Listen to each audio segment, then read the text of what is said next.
how well do I know the fingerboard? One system of finger patterns for all major and minor scales, what some refer to as fingerboard geography. With students is that they're playing very well, they're doing lots of great stuff, and then they get ready to do an orchestra excerpt or some other audition, and the only way to play it correctly is to be in all these different positions, and they fall short. Hi, I'm Clay from the Cello.online, and this video is all about the scale fingering that I use, that I've been teaching students, and I want to share it with you. It is one fingering, or one system of whole steps and half steps, one system of finger patterns for all major and minor scales.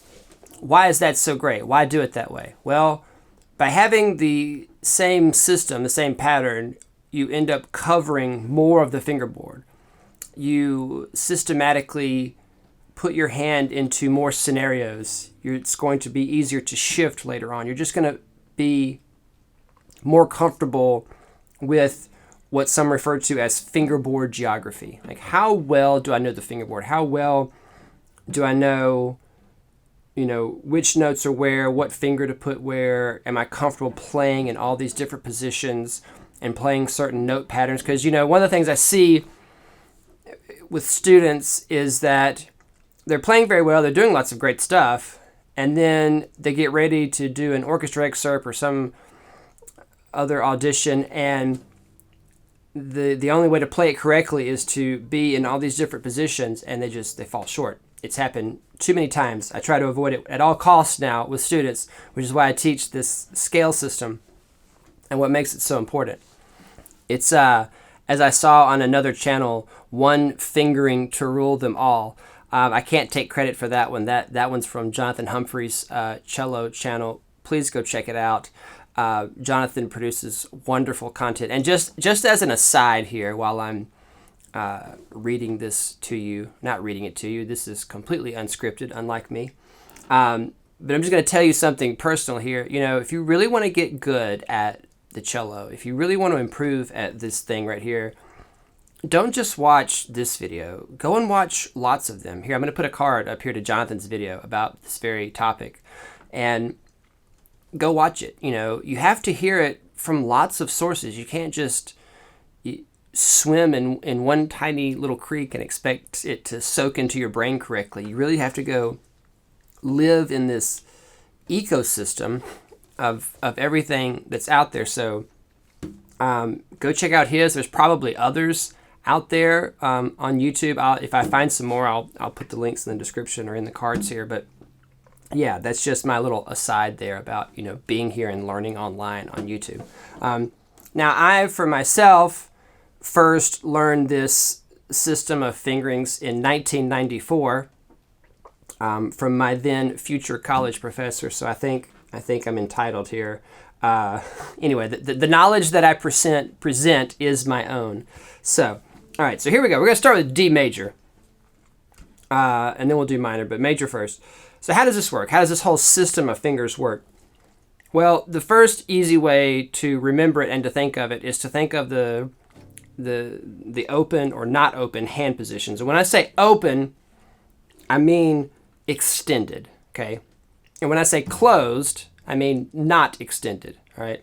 So why am I going to say open and closed? Well, it's just easier. It just sort of rolls off the tongue and you can remember it easier. So, and remember, we're talking about just the first 2 octaves, because once we get into the 3rd octave, we usually always do the 3rd octave the same. 1, 2, 1, 2, 1, 2, 3. Okay. All right, so we're talking about the first 2 octaves. Open, open, closed, closed, closed. All right, to get up the first 2 octaves. And I'm doing D major. So open or extended, open, extended, closed, not extended, closed, not extended, closed. All right, you can say it with me. Open, open, close, close, close. And then coming back, close, close, closed, open, open. Minor's a little different. We'll get to that in a second. Now, so as I'm going up the scale, there's my first open or extended hand position. Then I go to the next one. Then I shift here. Now with this system of fingers, I always start the 2nd octave on 2nd finger. That makes it easy to remember, right? second octave, second finger. So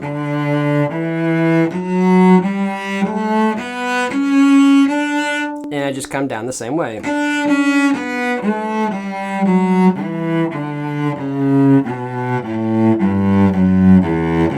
I forgot to mention one other important thing about playing scales this way. The other reason it's important, no open strings, okay? You really want to get out of the habit of always using open strings. There's a time to use open strings, depends on the style, depends on the music, and sometimes you just have to. Most of the time, though, we want to avoid open strings, especially the open A. This fingering teaches us to shift, teaches us to get away from using open strings, okay? Rules here to help you apply it to other scales. So I start the scale, first finger. If I haven't reached the next string up, which I haven't, I've gone D, E, F sharp, so I keep going up that string. G, A, B. I have now reached, or I've gone past the next string up, note-wise, so now I go over. There I just played the first octave. I used up all my fingers. I got past the next string up, so now I shift. I've used up all my fingers, and I got to the A string, so that means I shift to the A string now. And I come down the same way.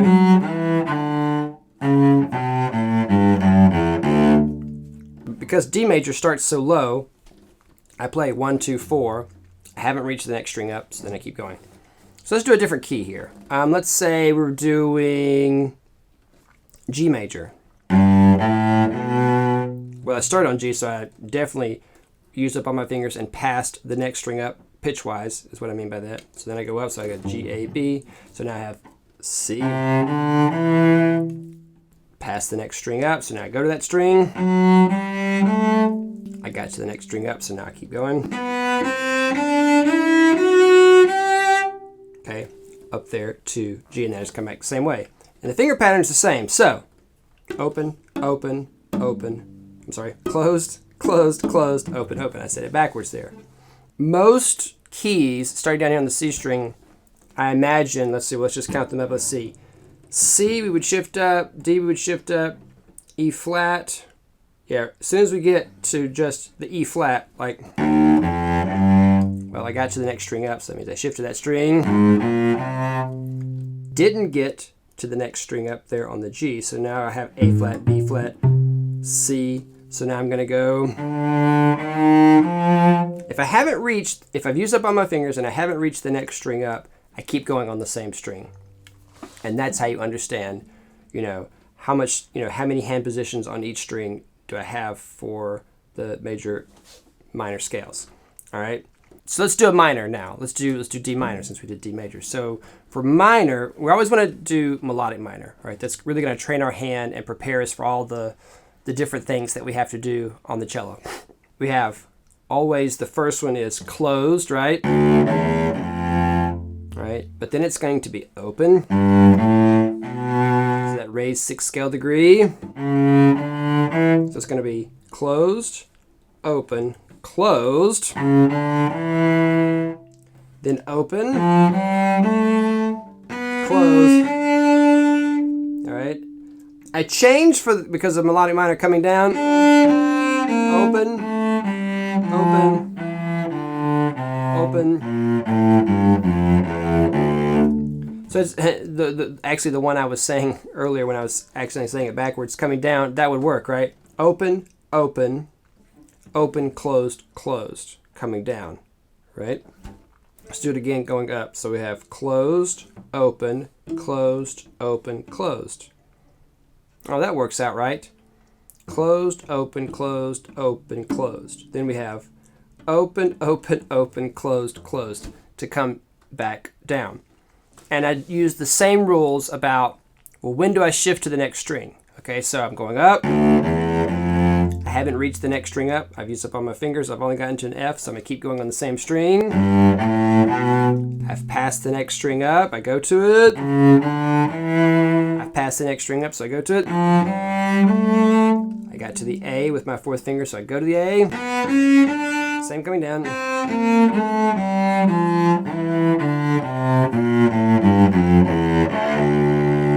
Let's do, say, we did G major, let's do E minor, okay?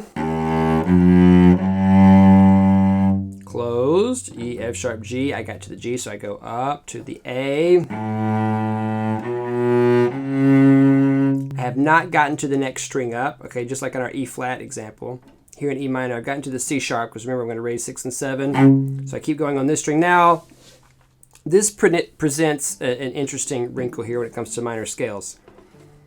Because it's D sharp, I could, it's like, well, I haven't gotten to D, so I should keep going up this string, but I'm actually going to be starting past the next open string, so shouldn't I just go to D sharp here? Well, you're going to be playing D natural coming down. This hand position is going to change because it's melodic minor. So I say go up the G, F sharp, G.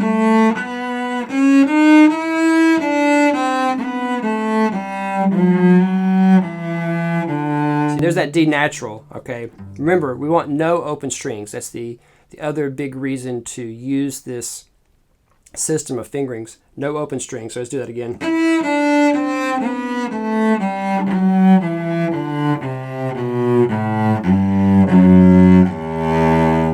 And there we have E minor. Okay. One fingering, I love that. I'm a Lord of the Rings fan too. One fingering to rule them all. Go check out Jonathan's video. Watch this one as many times as you need to. Watch them both as many times as you need to. If you have questions about it, because this really was an overview, just a rundown of how to do it, and you probably have questions, put them down there in the comments, please.